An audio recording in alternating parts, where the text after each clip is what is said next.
Всем здравствуйте! Сегодня первое занятие нашего практического онлайн-марафона по локонам, с чем я вас и поздравляю, и очень надеюсь, что он будет для вас очень полезным, ну а я для этого сделаю все. Сразу хотелось бы мне отметить, что этот марафон все-таки практический, поэтому хоть вы будете получать новый урок каждую неделю, да, независимо от того, сделали вы задание или нет, я все-таки рекомендую вам потратить полчаса или час своего времени на выполнение домашнего задания, потому что здесь я не буду, как на онлайн-уроках, рассказывать от и до, как делать каждую прическу, да, иначе бы это заняло по 5 часов каждый урок, а мы будем отрабатывать именно каждый элемент, то есть каждое занятие я буду вам рассказывать, как именно с практической точки зрения делать тот или иной элемент, и вашим домашним заданием, как правило, будет его отработать. Поэтому я вам советую не просто смотреть, так сказать, уроки, как я иногда выражаюсь, с попкорном, да, а именно записывать, вслушиваться и все-таки отрабатывать, потому что хоть, может быть, какие-то вещи вам будут казаться слишком очевидными, но на практике, да, особенно учитывая мою работу с живыми студентами, да, в группах, эти моменты я буду проговаривать не просто так, потому что именно они бывают чаще решающими, когда студенты только начинают выполнять локоны и работать вообще с клиентами. То есть мы будем рассматривать именно самые часто задаваемые вопросы, то есть я буду отвечать на те вопросы, которые мне чаще всего пишут в Инстаграме или в WhatsApp или в других каких-то соцсетях, поэтому я думаю, вам всем должно быть очень интересно.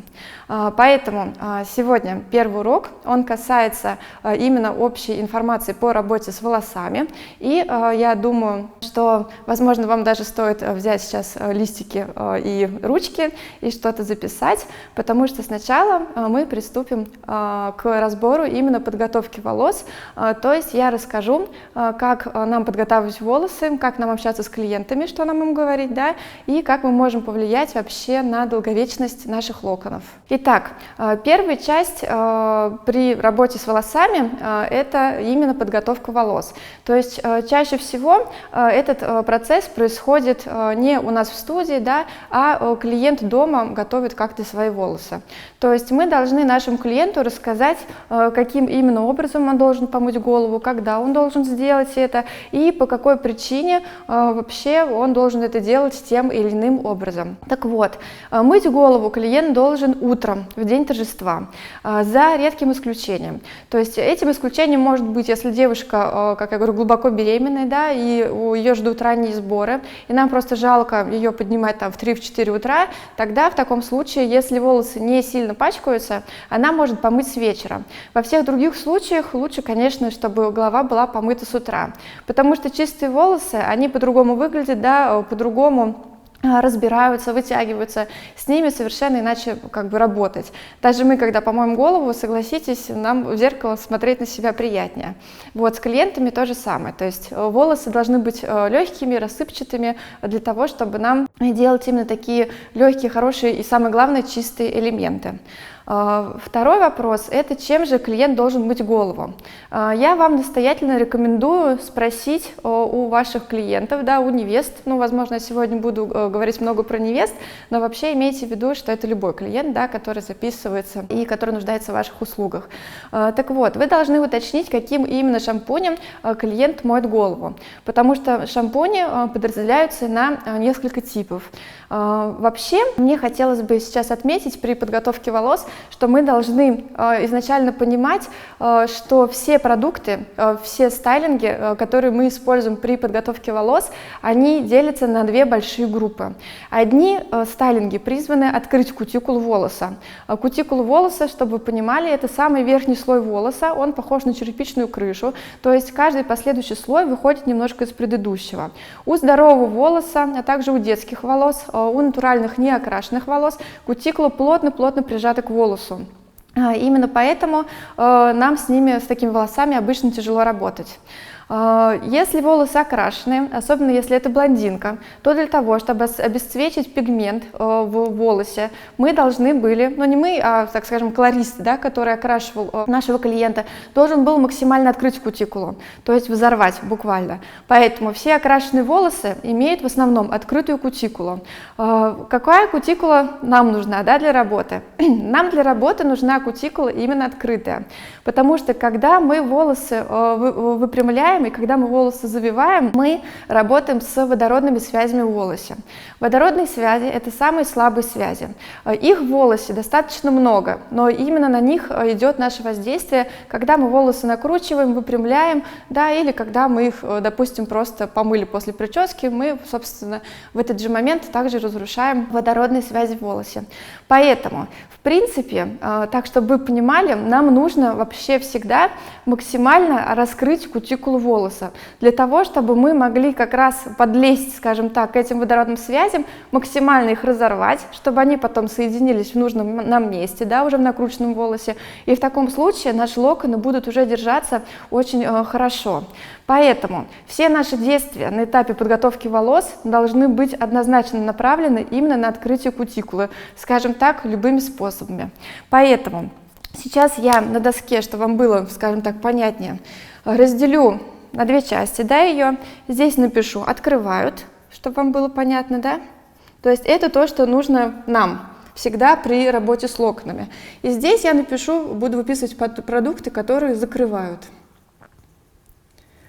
Так вот, открывают кутикулу у нас всегда щелочные продукты, пожалуйста, запомните это. Вот шампуни относятся как раз-таки к щелочным продуктам, поэтому это очень важный этап при подготовке волос. Но все шампуни, как я уже сказала, делятся на несколько типов. Это шампуни глубокой очистки, это самые щелочные, да, шампуни, они очень сильно открывают кутикулу так, что волосы после них становятся очень жесткими, сухими, то есть кутикулы цепляются друг за друга, да, кутикулы разных волос, и поэтому нам с такими волосами потом работать намного удобнее. То есть я сейчас напишу сразу шампуни, чтобы вам запомнить. Шампуни, и сразу напишу, что нам подходит глубокой очистки. Обычно шампуни глубокой очистки – это профессиональные шампуни. Вы можете их купить, допустим, так и из недорогих в Капосе или в Эстеле. Они стоят, там, большая литровая бадья, рублей там 300-350, то вам ее хватит практически навечно. И если вы спрашиваете клиента, каким он моет голову шампунем, а он вдруг вам говорит, допустим, органическим или слабощелочным, да, бессульфатным, так называемым, я думаю, вы слышали об этом и знаете, да, что это менее щелочные шампуни, тогда я вам советую, конечно, отлить вашему клиенту шампунь глубокой очистки, чтобы он голову помыл утром именно им, и желательно 2 раза. Потому что все органические шампуни и бессульфатные шампуни, они как раз-таки считаются такими, ну, в кавычках, полезными, потому что они не так сильно вымывают все из волоса, потому что они не так агрессивно влияют на кожу волос. Поэтому как бы считается, что они более мягкие, ну и более, как я уже сказала, полезными. Но нам, в свою очередь, это сегодня не нужно, да? Нам нужно, наоборот, кутикулу открыть, как я сказала. Во-вторых, существуют еще шампуни, так называемые масс-маркет, да? Допустим, я всегда привожу в пример Сьюз фиолетовый. Вроде бы обычный шампунь, да? Вроде бы так, его можно купить там везде, и многие его любят за счет запаха, за счет того, что волосы такие мягкие после него. Но этот шампунь очень-очень сильно напичкан силиконами. Если ваш шампунь, ну, вернее, шампунь вашего клиента содержит очень много силиконов, то, скорее всего, волосы будут утяжелены. То есть человек может помыть таким шампунем голову и 5, и 10 раз, и все равно после этого волосы будут как будто грязными, потому что силиконы – это достаточно крупные молекулы, и они все-таки признаны закрыть кутикулу нашего волоса. То есть вроде бы человек и моет голову, да, шампунем, но волосы становятся мягкими, то есть это такой обман потребителя идет. Типа я помыла волосы, они у меня мягкие, значит шампунь хороший. А на самом деле все это кроется в том, суть, да, кроется в том, что шампунь имеет много силиконов, которые покрывают кутикулу волоса, и поэтому они, ну, с ними нам лично, как мастерам, будет достаточно сложно работать. Второе, что мы можем сделать при подготовке волос к работе, это использовать какие-то щелочные спреи. Вот сегодня на рынке представлено очень много щелочных спреев, называются они соляные спреи. Я вам напишу. Соляные спреи. Что это за спреи? Эти спреи также называют часто структурирующие, да, спреи или спреи, которые делают волосы, как будто бы клиент вышел из морской воды, да, такие очень красивое обозначение, а на самом деле они содержат достаточно много щелочей, которые опять-таки признаны открыть кутикулу волоса. И волосы после таких спреев становятся действительно жестче, становятся мягче и цепляются друг за друга. Поэтому с соляными спреями будьте тоже очень осторожны. При работе мы их используем уже обычно сами, клиентов не просим наносить их, но имейте в виду, мы должны прям много-много соляного спрея распылить на волосы, пока они не станут влажными, и после этого обязательно вы должны высушить волосы феном. Если у вас не окажется с собой фена, или не окажется, допустим, в квартире, ну, съемной обычно, да, чаще, где ничего нет, или в гостиничном номере, да, где вы собираете клиента, то у вас будет большая проблема, вам придется достаточно долго ждать, пока волосы высохнут, и это на самом деле очень затрудняет процесс, поэтому если вы используете соляные спреи, то, пожалуйста, обязательно с собой носите фен. Сейчас я вам покажу два соляных спрея, которыми мы работаем чаще всего. Первое — это Осис. Он, в принципе, очень любим многими стилистами, поэтому, возможно, многие из вас даже знают его, возможно, работают.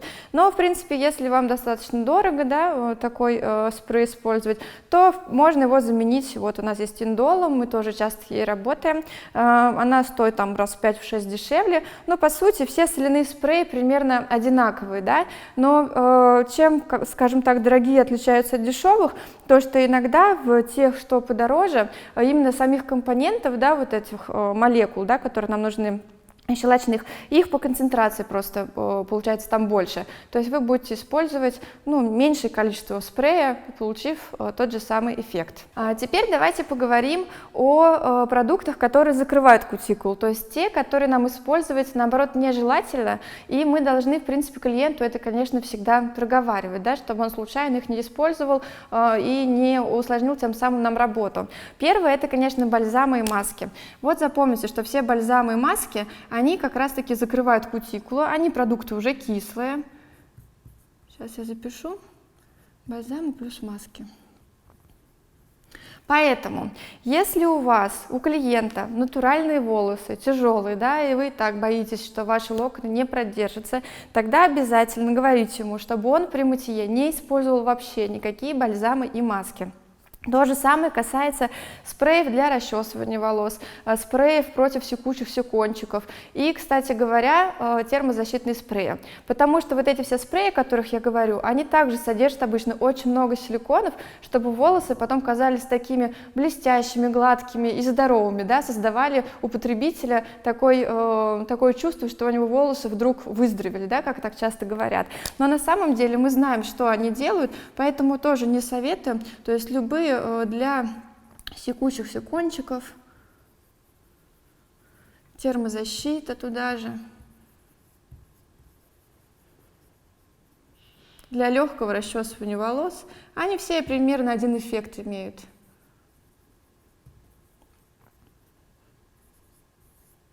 Так, и еще, что нам может открыть кутикулу еще? Вы, наверное, уже знаете, но я вам все равно расскажу, то, что мы часто используем в работе пудру для волос. Думаю, вы представляете, что это такое. Пудра для начеса, да, она еще называется. Вот эта пудра имеет в своем составе достаточно много талька, да, и других каких-то компонентов. Этот тальк также открывает кутикулу и еще к тому же увеличивает силу трения между вот этими чешуйками, да, нашего волоса. То есть волосы цепляются друг за друга очень-очень хорошо и при этом держат хорошо объем. То есть мы поэтому в работе обычно будем использовать пудра, или также сюда можно отнести сухие шампуни. Они просто не такие концентрированные, как пудра, но примерно то же самое имеют. Таким образом, в принципе, Я думаю, вам должно быть понятно все про подготовку волос, но мне хотелось бы еще обратить внимание на такой момент. Это детские волосы, потому что в предыдущих марафонах, я не знаю по какой причине, но, вернее знаю, но как бы не знаю, зачем люди пошли сложным путем, но многие отрабатывали на детях, да, локоны. У детей волосы не сформировавшиеся, то есть у них кутикула не то, что прижата близко-близко к волосу, а она еще даже не сформирована, она не имеет такое же строение, как у взрослых людей. Поэтому, конечно, ребенка в квартире найти легче, я все понимаю, но я вас прошу найти модель со светлыми волосами или хотя бы с окрашенными, не с длинными, да, ниже попы, особенно если вы только начинаете работать, а все-таки какую-то более-менее такую усредненную модель, потому что на таких моделях учиться вам будет намного проще, да, все-таки учиться обычно всегда с легкого. Когда мы изучаем, там, допустим, иностранный язык, мы всегда с алфавита начинаем, да, а не с разбора предложений. Так вот, если вы только учитесь, находите, пожалуйста, для отработки очень-очень такие легкие для работы волосы, а потом уже будете усложнять. Потому что, если мы будем говорить о работе с детскими волосами, тогда, конечно, мы должны сделать все этапы, которые здесь, да, не использовать все, что у нас справа, но еще при этом мы должны будем использовать маленький диаметр инструмента, мы должны будем использовать совершенно другую накрутку, мы должны будем использовать, в общем, много того, чего в жизни мы обычно не применяем. Поэтому на детских волосах я вообще не советую делать такие круглые объемные локоны, которые мы будем делать на ближайших уроках. Если у вас, допустим, у клиента свадьба планируется где-нибудь на яхте или фотосессия планируется где-нибудь не знаю, в поле, да, где сильные порывы ветра и еще, допустим, влажность в этот день, тогда тоже, конечно, мы должны будем подготавливать волосы таким вот образом, но вы должны понимать, что механическое воздействие на волосы – это нечто другое, чем химическое, да? То есть, когда мы делаем волосы на манекене, тогда они могут простоять там и месяц, и 2, и 3, им ничего не будет, да, этим локонам. Но если мы эти локоны начнем руками в разные стороны постоянно тянуть в течение дня, то, конечно, из-за механической нагрузки они будут менее стойкими. Поэтому вашим клиентам вы всегда должны объяснять то, что вы свою работу делаете как бы на 100%, но есть еще такие факторы, на которые вы повлиять не можете. Как я уже сказала, что влага действует на волосы так же, как и утюжки, да? Поэтому, если в воздухе будет стоять влага, если будет туман, либо прошел дождь, и вроде бы дождя нет, солнце, но достаточно влажно в воздухе, тогда локоны, конечно, держаться не будут просто по всем законам физики. Если она идет там куда-то на фотосессию, и там постоянно механическая нагрузка на волосы, или она лежит, или там, допустим, в течение свадьбы все дергают за волосы, то, конечно, носибельность локонов будет снижена. Вы должны, понимать тоже, да, это, и доносить до клиента. И еще, конечно, на накрутку локонов влияют инструменты, поэтому сейчас, в следующей части урока, я вам покажу, какие инструменты бывают и какими лучше пользоваться в тех или иных случаях. Теперь часть, касаемая инструментов. Самая моя любимая, потому что инструментов у меня много, я уже в них достаточно хорошо разбираюсь, и поверьте мне на слово, я работала инструментами от 500 рублей до 20 тысяч, и уже, в принципе, знаю, с какими лучше работать, с какими лучше не работать, и мне постоянно пишут в соцсетях, спрашивают, что купить, что не купить, поэтому я думаю, это достаточно актуальная такая тема. Итак, диаметр наших плоек достаточно разнообразен, да, я думаю, вы знаете. Вот у меня, допустим, представлено от 11 мм, совсем тоненькой, да, мы так называем, что мы накручиваем как на пальчик, до самых больших, это у меня 50 мм, такая большая плоечка от Claude 9. Так вот, мы должны запомнить раз и навсегда, что чем больше диаметр нашей плойки, тем хуже будут держаться волосы. Чем меньше диаметр нашей плойки, тем они будут держаться дольше. Все достаточно просто. Чтобы было легче еще запомнить, я думаю, вы поймете, что если вы накручиваете клиенту волосы, как я уже сказала, на карандаш, то они продержатся бесконечно долго. Почему? Тоже несложно понять. Потому что наши связи водородной волосы будут друг к другу расположены очень-очень близко, держаться будут хорошо, поэтому, собственно, такие плойки держат накрутку очень долго. Когда мы накручиваем волосы на такой большой инструмент, связи располагаются очень далеко друг от друга, то есть держаться им очень-очень сложно. Поэтому На большой диаметр, на такой, да, на 40 миллиметров, 45, 50, мы работаем исключительно на блондинках, причем на волосах, желательно наращенных, которые волосы держат очень-очень хорошо и без нашего, да, вмешательства. И мы хотя бы более-менее примерно понимаем, что они продержатся. Конечно, если вы такой инструмент будете использовать на волосы натуральные, длинные и тяжелые, поверьте мне, что ровно через час это будет еле-еле заметная волна, даже если вы прекрасно подготовите волосы. В работе мы чаще всего используем плойку 32-33 мм, потому что современные все наши рисунки, да, в прическах, они все-таки достаточно крупные. То есть если раньше работали с буклями, да, как вы понимаете, может, многие мастера работают уже давно, либо, может быть, вы вспомните прически 2000-х, там все буквально маленькие такие элементики, да, они некрасивые, они не легкие. Вот тогда работали практически всегда на 25 мм.